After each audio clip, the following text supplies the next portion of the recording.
మనకు బాగా సుపరిచితమైనటువంటి లేఖన భాగము. కొద్ది నిమిషాలు మనం ధ్యానం చేసుకుని, మన ముందు ప్రభు శరీరము, ప్రభు రక్తం ఉంది. మరి ప్రార్థనాపూర్వకంగా ప్రభు భక్తితో మనం చేయబోతున్నాం. దానికి ముందుగా దేవుని యొక్క వాక్యము ద్వారా కొద్ది నిమిషాలు దేవుడు మనల్ని బలపరచున్నట్లుగా దేవుని లేఖనాల నుండి ఒక చిన్న మాట పరిచయం చేసుకున్నాం. మనం చెప్పుకునే అంశం ఏమిటంటే, మన జీవితాల్లో ఏమి మనము కలిగి ఉండాలి. ఏమిటంటే, మన జీవితాల్లో ఏమి కలిగి ఉండాలి, ఇంతకాలం ఏమి కలిగి ఉన్నాము, ఒకవేళ కలిగి ఉండకపోతే కలిగని వాటిని మనము కలిగి ఉండాలని దేవుడు మనతో ఈ దిన మనం మాట్లాడబోతున్నాడు. ఒక చిన్న పరిచయమైన వాక్య భాగము మూల వాక్యంగా చదువుకున్నాం. 119వ కీర్తన 9వ వచనం మనకు బాగా తెలిసిన మాట.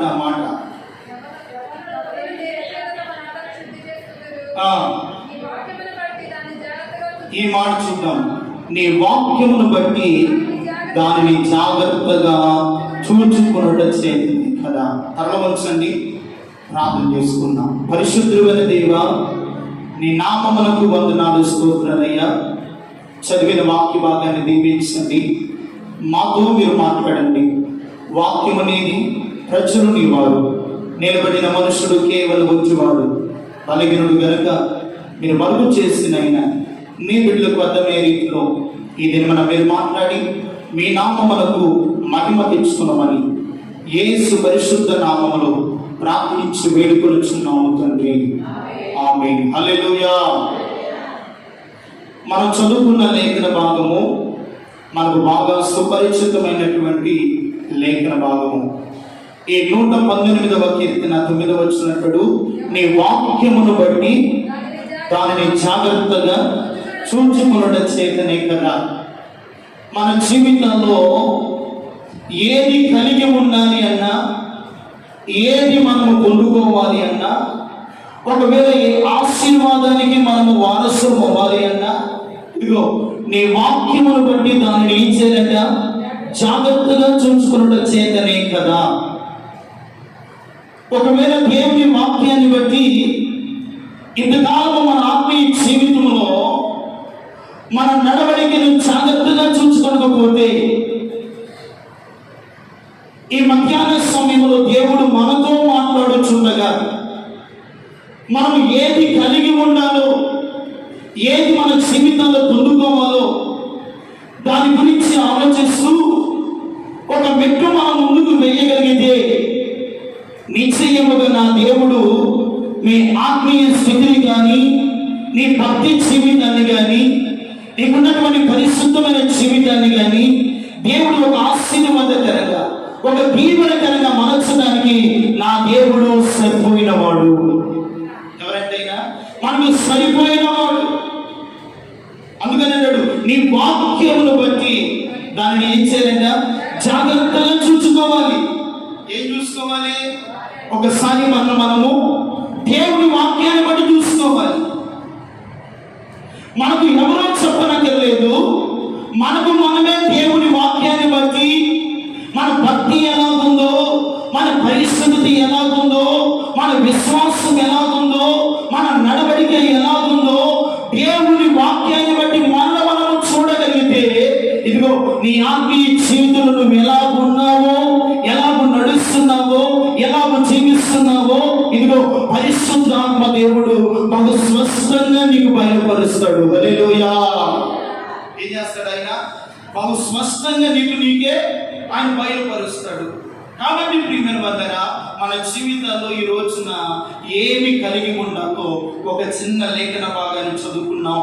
ఇదిగో ఒక రోజున దేవుడు మోసే ప్రవక్తను పర్వతం మీదకు రమ్మన్నాడు. ఎక్కడికి రమ్మన్నాడండి? పర్వతం మీదకు రమ్మన్నాడు.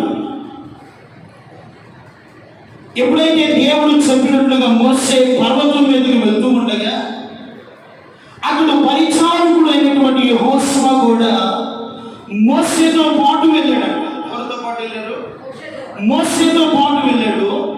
మోసే కొండ మీదకి వెళ్ళాడు. ఇదిగో పర్వతము దిగుబాగున్న యెహోషువ నిలబడ్డాడు. యెహోషువ ఎటువంటి వాడయ్యా అంటే చాలా నమ్మకస్తుడైనటువంటి పరిచారకుడు, తన విశ్వాసాన్ని కాపాడుకున్నవాడు, దేవునితో నడుస్తున్నవాడు. దైవజనుడు ఏ అడుగు చాడలలో నడుస్తున్నాడో అతి అడుగు చాడలో ప్రయాణం చేస్తున్నటువంటి యెహోషువ ప్రవక్తను ఎక్కడున్నాడంట? పర్వతం మీదకి వెళ్ళాడు. పరిచారకుడు ఎక్కడున్నాడంట? ఇదిగో కిందనున్నాడు. ఇదిగో దైవజనుడైనటువంటి మోసే వచ్చేంత వరకు ఆ పర్వతము కింద ఆ గుడారములోనే నివసిస్తూ ఉన్నాడు.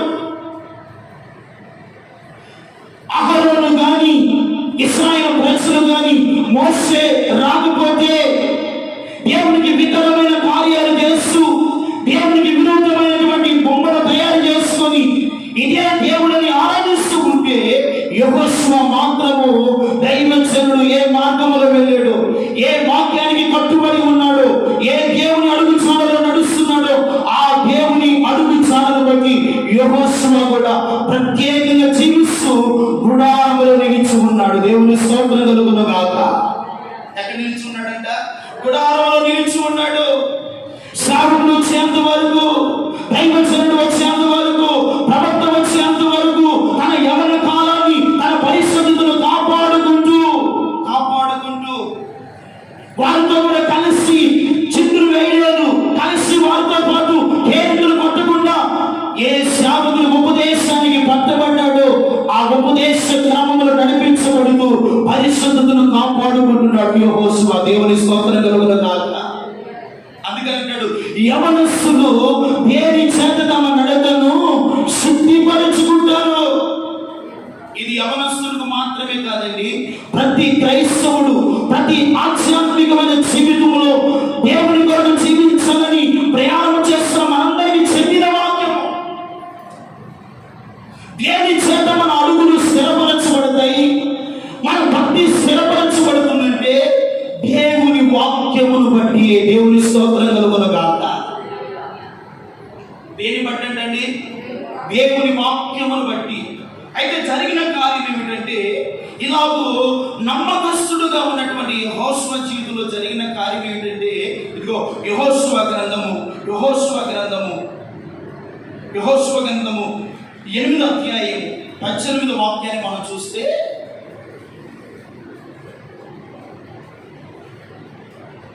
ఎనిమిదో అధ్యాయము 18వ వచనం. అప్పుడు యెహోవా యెహోషువతో ఇట్లనెను, వీటెను చేత పట్టుకొని ఉన్న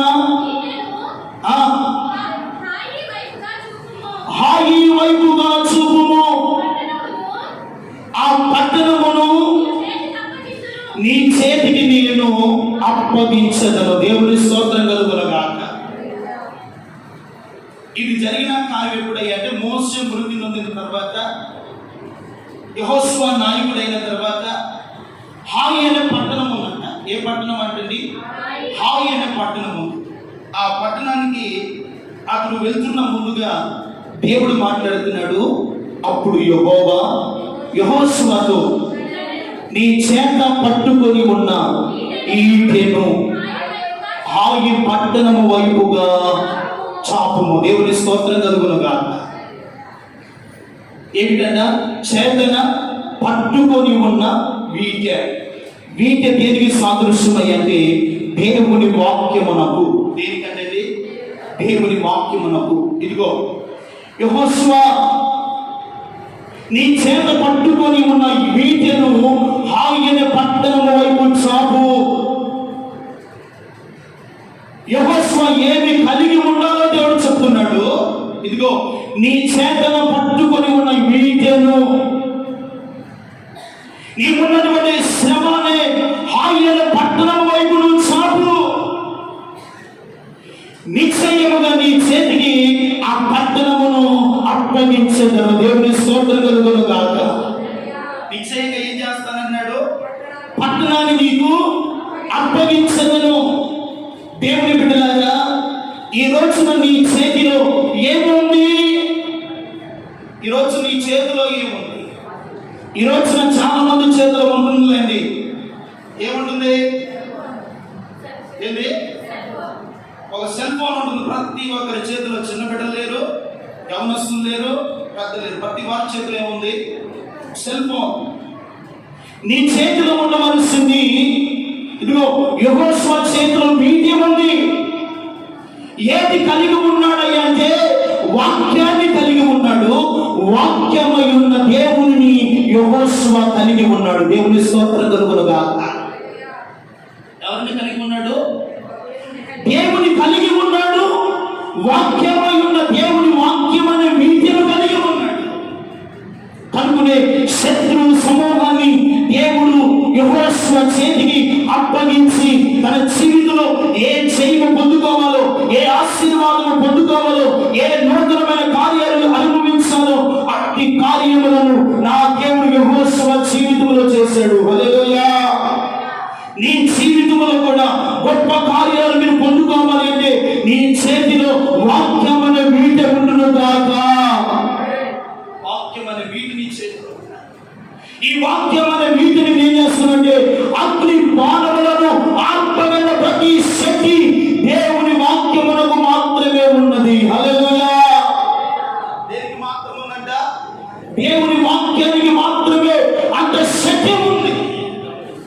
ఈరోజు నువ్వేం కలిగి ఉన్నావు? ప్రియమైన కొంతమంది ఇంట్లో బంగారాన్ని కలిగి ఉంటారు, ఐశ్వర్యాన్ని కలిగి ఉంటారు. ఒక క్రైస్తవుడు కలిగి ఉండవలసింది ఏమిటో తెలుసా? వాక్యాన్ని కలిగి ఉండాలి. ఏం కలిగి ఉండాలి? వాక్యము కలిగి ఉంటే హాయి అంటే శ్రమ, హాయి లాంటి శ్రమలు, హాయి పట్టణం వలె నిందలు, హాయి పట్టణం వలె శోధనలు నిన్ను చుట్టుముట్టినా నీ చేతిలో వాక్యం అనే వీటి ఉంటే ప్రతి శోధనను దేవుడు తప్పించునుగాక.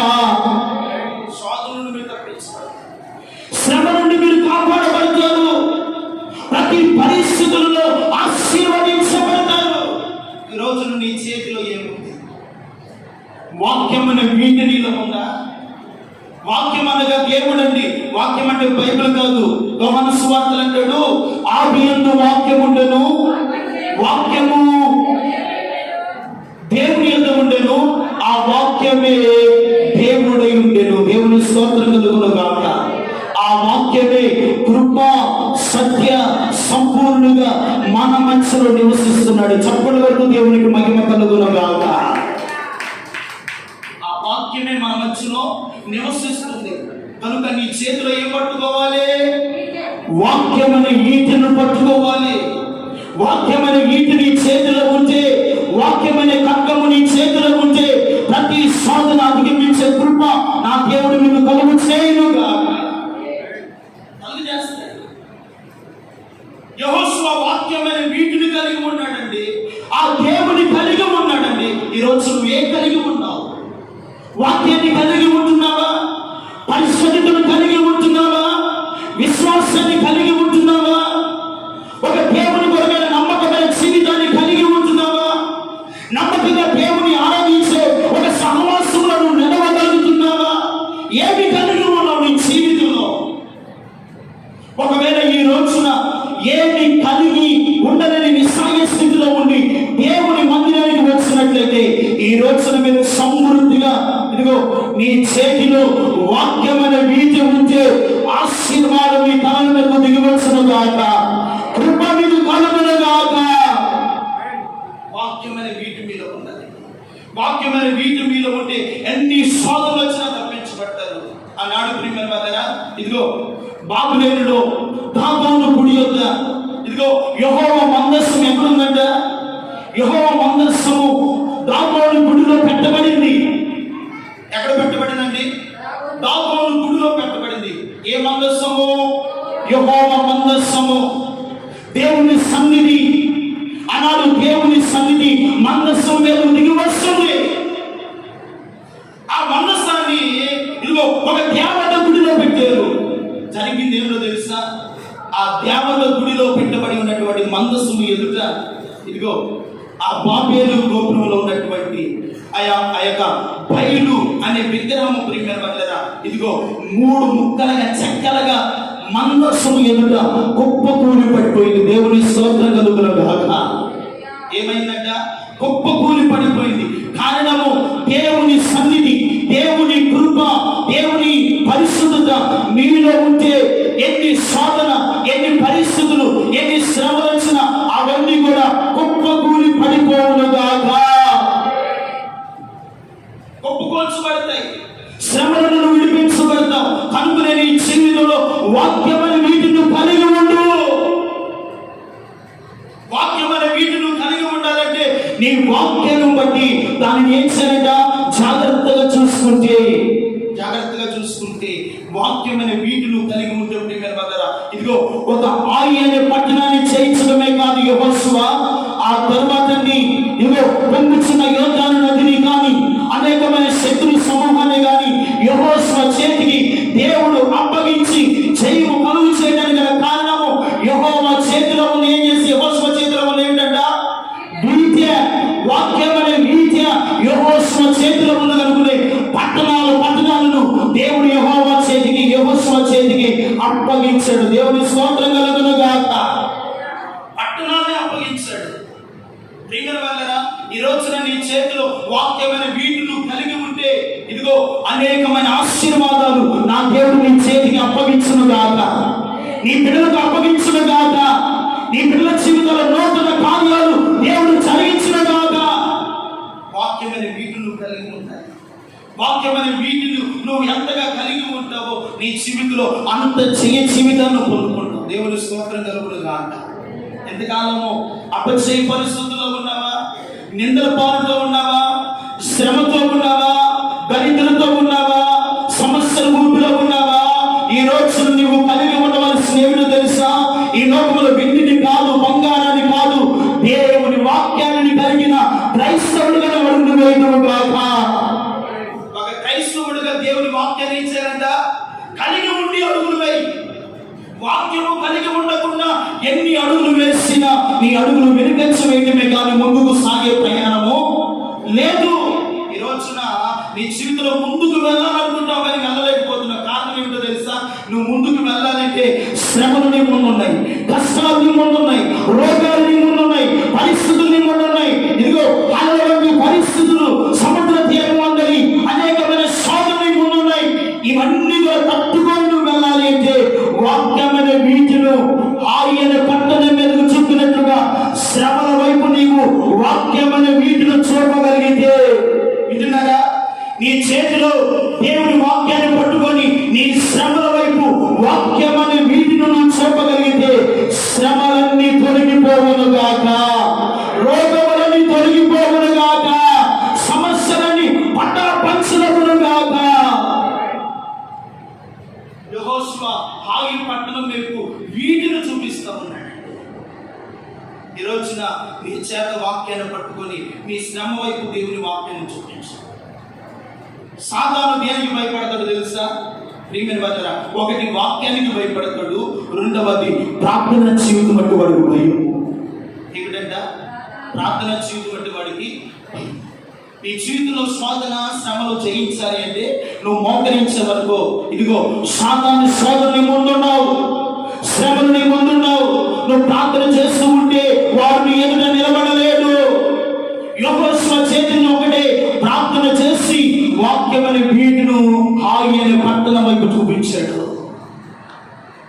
ఆ పట్టణాన్ని యెహోషువ జయించడానికి గల కారణము వాక్యాన్ని కలిగి ఉన్నాడు. దేవుని స్తోత్రం కలుగును.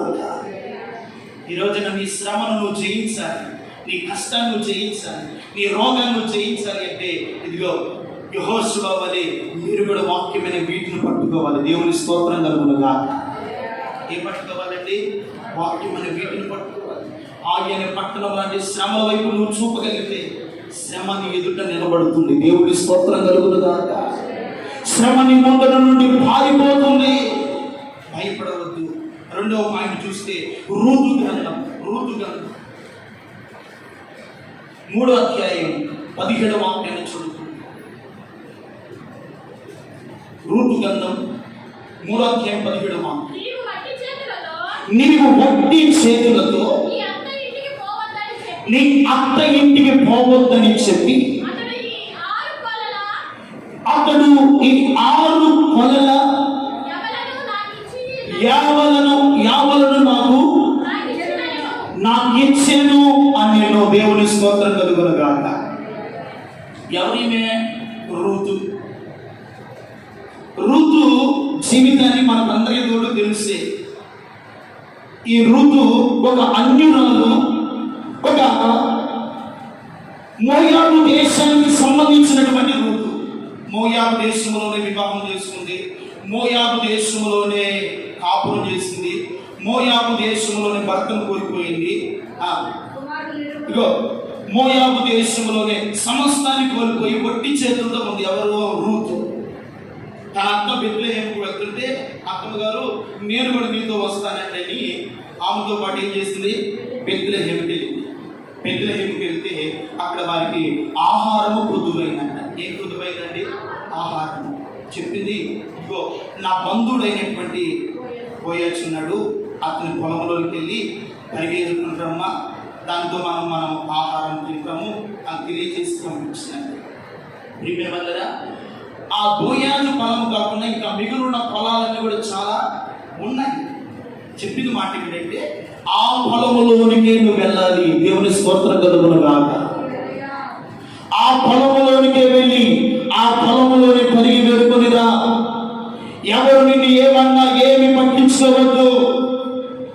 అక్కడ నువ్వు నిలకడగా ఉండు, అక్కడ జాగ్రత్తగా ఉండు అని చెప్పి పంపించిన ఆ రూతుకు నయోమి చెప్పినట్లుగానే రూతు ఆ పొలంలో నిలకడగా ఉండి పరిగి ఏరుకుంటూ ఉంది. దేవుని స్తోత్రం కలుగునుగాక. ఒక రోజున పొలంకి వెళ్ళిందండి, ఒట్టి చేతులతో వెళ్ళిందంట. ఏ చేతులతో వెళ్ళింది? ఒట్టి చేతులతో. పోయి అన్నాడు, ఇదిగో నీవు ఇక్కడ నుండి ఒట్టి చేతులతో వెళ్ళకూడదు. ఏమంటున్నాడు? ఇక్కడ నుండి నీవు ఒట్టి చేతులతో వెళ్ళకూడదు.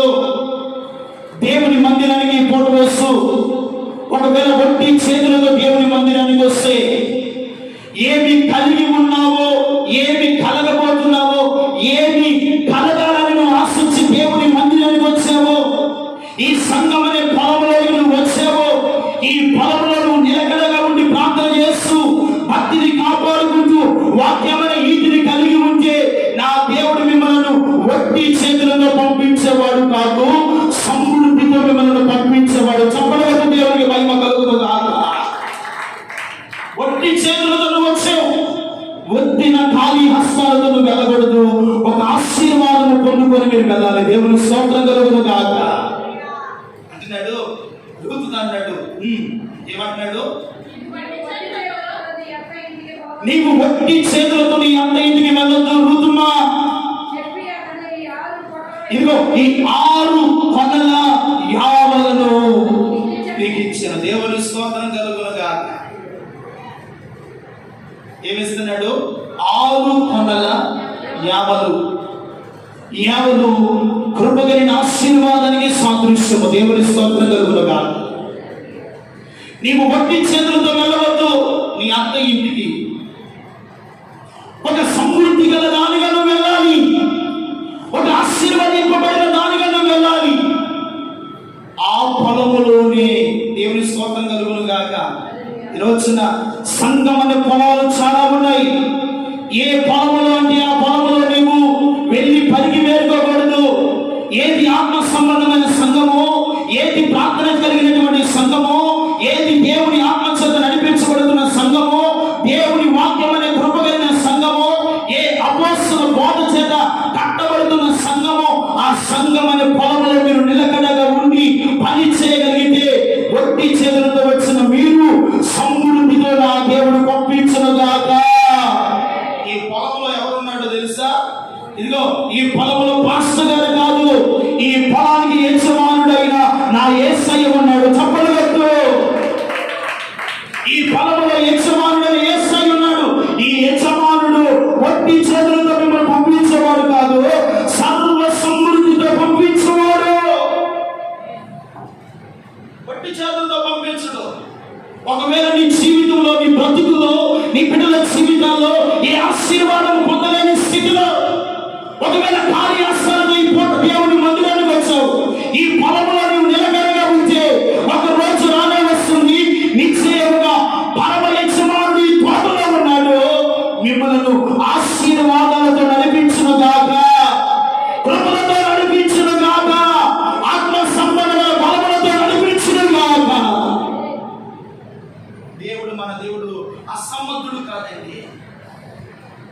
సంఘం అనే తోటను కలిగి ఉన్న వాటిని, ఇదిగో ఆమె జీవితంలో ఏమీ కలిగి లేదు, వడ్డీ చేతులతో వెళ్ళింది. యజమానుడు అన్నాడు, యజమానుడు అనగా బోయచ్చు మన ప్రభువు అయిన యేసుక్రీస్తు వారికి సాదృశ్యముగా ఉన్నాడు. దేవుని స్తోత్రం కలుగునుగాక. ఏ పొలములో పరిగి వెళ్తుందో, ఏ పొలానికి వడ్డీ చేతులతో వెళ్ళిందో ఆ పొలమునకు యజమానురాలైంది. దేవుని స్తోత్రం కలుగునుగాక. ఇంకా అంత మాత్రమే కాదు, ఇదిగో రూతు అనే వంశముల నుండి అనేక జనములకు తల్లిగా రూతును దేవుడు ఆశీర్వదించాడు. దేవుని స్తోత్రం కలుగునుగాక. యేసుక్రీస్తు వంశావళిలో ఒక ప్రత్యేకమైన వ్యక్తిగా మార్చబడింది. దేవుడు కూడా వాక్యాన్ని కలిగి ఉంటే లోకంలో ప్రత్యేకించబడిన వ్యక్తిగా, ఒక సంపద కలిగినటువంటి వ్యక్తిగా, ఒక ఆశీర్వాదం పొందే వ్యక్తిగా నా దేవుడు మిమ్మల్ని మార్చుడుగాక. దేవుడు మారుస్తాడండి. మీ జీవితాల్లో ఒక ఆశీర్వాదాన్ని పొందుకోవాలండి. మీరందరూ ఏంటి సీరియస్గా ఉన్నారు? ఒక ఉదాహరణ చెప్తా. మనం ఒక మీటింగ్కి వెళ్తే ఆ పాస్టర్ గారు ఒక మాట చెప్పాడండి. ప్రియమైన వాళ్ళరా, ఏం చెప్పాడంటే, అత్త కోడలు ఉన్నారు. ఎవరంట? అత్త కోడలు ఉన్నాడు. అత్త వండుతున్న ఆహారము సాయంత్రం వరకు నిలకడగా ఉంటుంది, సర్ది పడకుండా. ఎలా ఉందంట? సర్ది పడకుండా చాలా బాగుంటుంది. ఏమి సర్ది పడటం కానీ ఆహారం పాడవడం కానీ ఏమీ లేదంట. కోడలైన అన్నం వండుకుంటే మధ్యాహ్నం తినే టైం కదా సర్ది పడిపోతున్నాడు. ఏమిటంట? మధ్యాహ్నం ఆహారం తినే టైం కదా ఏమవుతుందంట? సర్ది పడిపోతుంది. సర్ది పడిపోతుంటే అసలుకి ఎందుకు ఈ ఆహారం సర్ది పడిపోతుందని అత్త ఏం చేసిందంటే, అమ్మ నేను బయటికి వెళ్ళి వస్తాను, నేను మార్కెట్కి వెళ్ళి వస్తాను, చక్కగా అన్నం కూర ఉన్నామని పక్కింటికి వెళ్ళిందంట. మార్కెట్కి వెళ్తానని చెప్పి ఎక్కడికి వెళ్ళిందంట? పక్కింటికి వెళ్ళిందంట. అసలు ఏం చేస్తుందో చూద్దామని చూస్తే, ఇదిగో బయట అంటుతూ ఉంటారు కదండి మీరు ఆడవాళ్ళ బిడ్డ, బయట ఇదిగో ఆ ప్లేట్లను, ఆ గిన్నె కూర ఉండే గిన్నెని బయట అయితే శుభ్రంగా తలతల మెలిసిపోతుందంట. చూస్తుంది ఎలాగుందంట? తలతల మెలిసిపోతుందంట. లోపల మాత్రం లేదా ఎక్సెప్ట్గా ఏదో తోమేమో బట్టి వెళ్ళిపోయింది. ఇంకా ఆ బియ్యం పోసి వండుతుంటే లోపల ఏముంటుంది? వెంగిలి ఉంటుంది, సరిగా తోమట్లేదు. మధ్యాహ్నం కల్లా ఆహారం ఏమైపోతుంది? పాడైపోతుంది.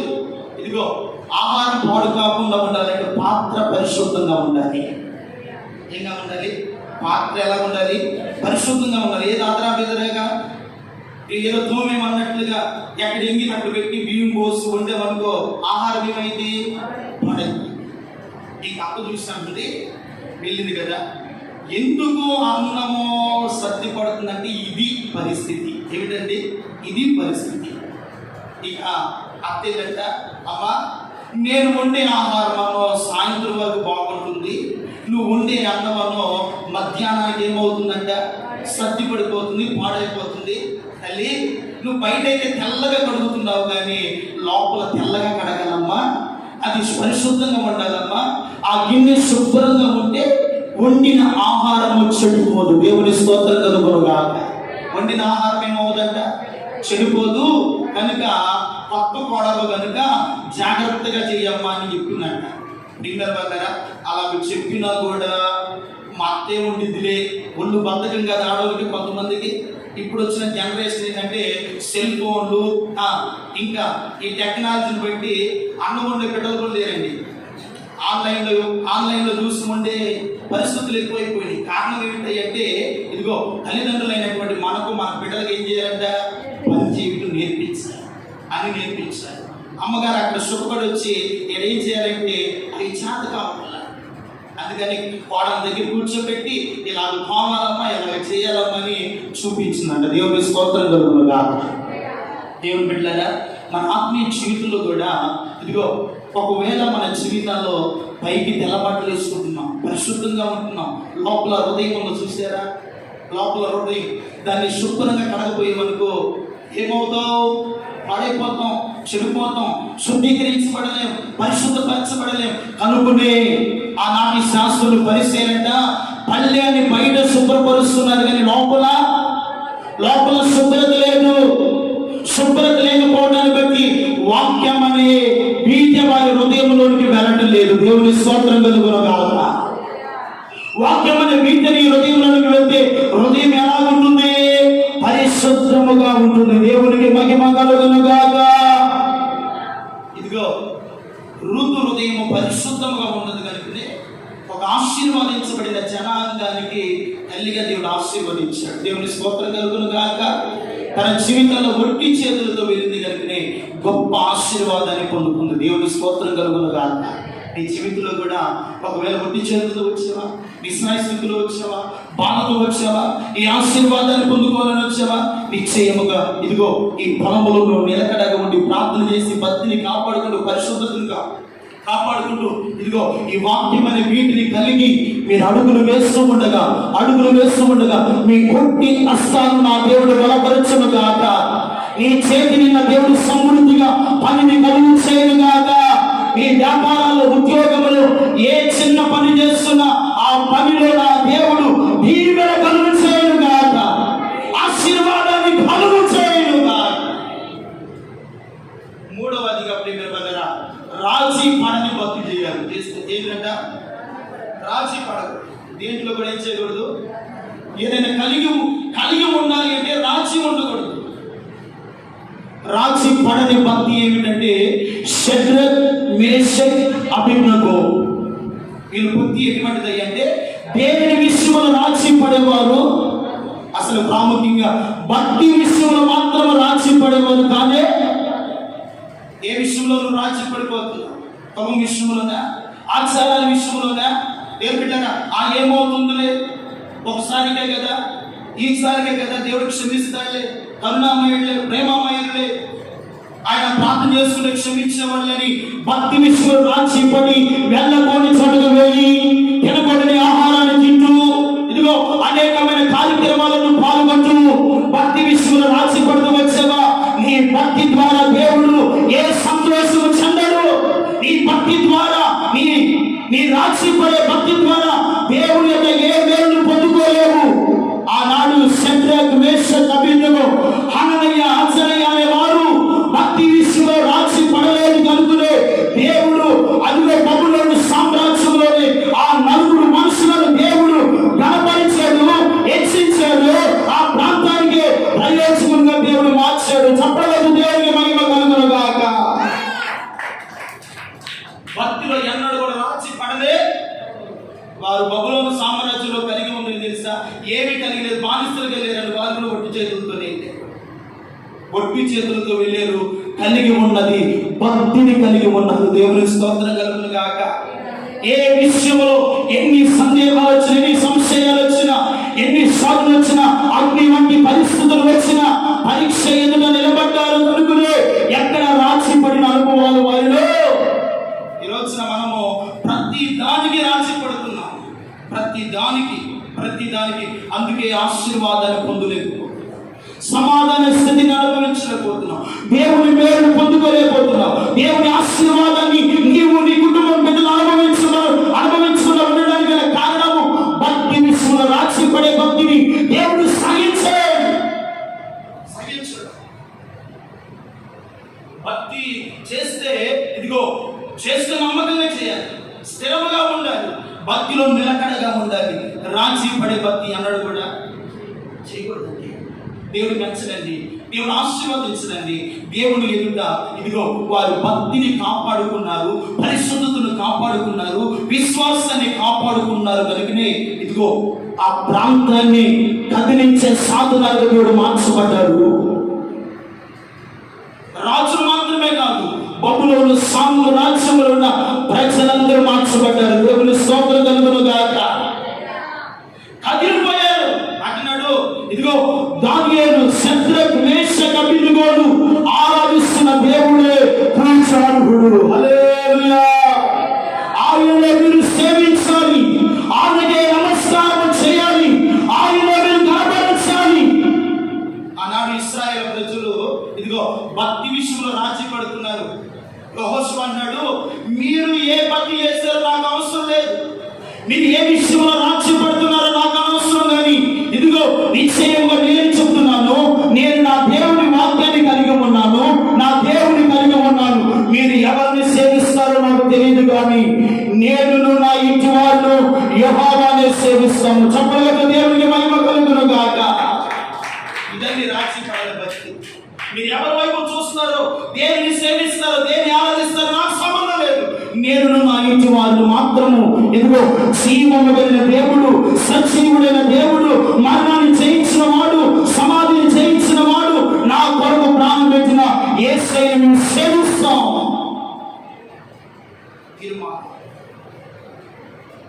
అందుకనే యెహోషువ ప్రియమైన దేవుడు సమస్త జనముల కంటే ఆ ప్రాంతంలో గొప్పవాడిగా దేవుడు ఆశీర్వదించాడు. నీ బిడ్డలు ఆశీర్వదించబడాలనుకుంటున్నా, నీ కుటుంబం దీవించబడాలనుకుంటున్నా కదా, నీ పరిస్థితులు మార్చబడాలనుకుంటున్నా కదా. ఈరోజున మన జీవితాల్లో ఏమి కలిగి ఉన్నామో, ఏమి కలిగి లేకుండా ఉన్నావో ఈరోజున వాక్యాన్ని కలిగి ఉన్నావో ఆలోచించు. సంఘం అనే పొలంలో పరిగి వేరుకున్నటువంటి రూతు అక్కడ నిలకడగా ఉండగలుగునే ఇదిగో యజమానుడు వడ్డీ చేతులతో పంపకుండా ఆశీర్వాదంతో రూతును పంపించాడు. దేవుని స్తోత్రం కలుగునుగా. మూడవదిగా భక్తి విషయంలో ఎన్నడూ కూడా రాజీ పడకుండా నీ భక్తి నిస్వార్థమైనదైతే, నీ విశ్వాసం నిస్వార్థమైనదైతే, నీ ప్రార్థన దేవుడికి అంగీకృతమైతే నిశ్చయముగా ఆకాశమందలి దేవుడు నీ భక్తికి తగినట్లుగా, నీ ప్రార్థన జీవితానికి తగినట్లుగా, నీ విశ్వాసానికి తగినట్లుగా ఒక రోజు నానే వస్తుంది.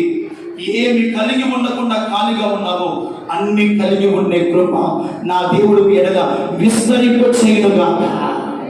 నీ బిడ్డలు ఏది కలిగి ఉండాలో, ఏది పొందుకోవాలో, ఏ రీతిగా స్థిరపరచబడాలో, ఏ రీతిగా నీ బిడ్డలు కాపాడబడాలో, ఏ ఆశీర్వాదానికి మీరు వారసులు కావాలనుకుంటున్నారో అట్టి ఆశీర్వాదానికి నా దేవుడు మిమ్మల్ని పాత్రులుగా చేసి తన మహిమ కలిగిన రాకడలో మిమ్మల్ని అందరినీ ఎత్తి ఆశీర్వాదకరమైన జనాంగముగా తన మహిమ ఎదుట నిన్ను నన్ను మన కుటుంబాలు దేవుడు నిలబెట్టునుగాక. ఆ రీతిగా వాక్యమనే వీటిని కలిగి అడుగులు వేయునుగాక. అలా కలిగి ప్రయాణం చేద్దాం. అట్టి కృప పరిశుద్ధాత్మ దేవుడు ఈ పూట మనకు దయచేయునుగాక. తలవంచని ప్రార్థన.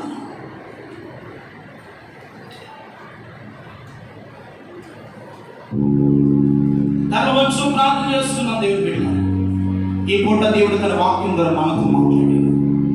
దేవుని వాక్యం ఎంత సత్యమైందో, దేవుని వాక్యం ఎంత కృప కలిగినదో, దేవుని వాక్యం ఎంత బలము కలిగినదో, దేవుని వాక్యం ఎంత శక్తివంతమైనదో మన జీవితాల్లో ఇదిగో ఏమి కలిగి ఉన్నాము, ఏమి కలిగి ఉండకుండా ఉన్నాము ఒకసారి ఆలోచించు.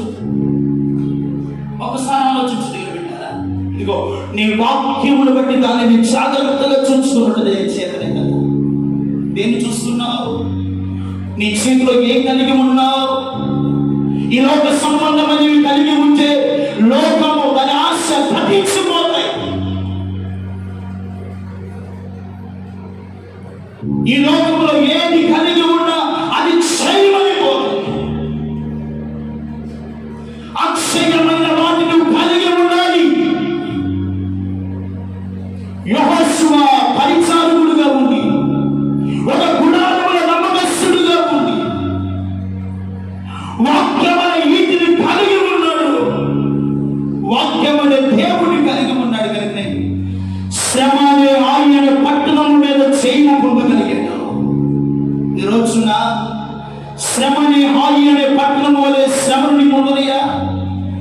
రోగములు ఎదుట ఉన్నా, సమస్యలను చుట్టుముట్టినయా, ఇదిగో వాక్యమనే వీటిని కలిగి హాయి అనే శ్రమ వైపు నువ్వు చూపగలిగితే, శ్రమ వైపు నువ్వు వాక్యమనే వీటిని చూపగలిగితే శ్రమని ఎదుట నుండి పారిపోతుంది, రోగమని ఎదుట నుండి పారిపోతుంది, జయ జీవితము ఆశీర్వాదాలు పొందుకోబోతున్నాయి. దేవుని సన్నిధిలో ప్రార్థించి రూతు ఒక ధృవీకరించబడిన ప్రాంతముల నుండి, ఒక శపించబడిన దేశముల నుండి వచ్చి ఒక యజమాని పొలములో నమ్మకముగా పరిగి వేరుకుంటుంది. వడ్డీ చేతులతోనే వెళ్ళిందండి ఆ పొలానికి. ఆ పొలం యజమానుడు వడ్డీ చేతులతో పంపలేదు.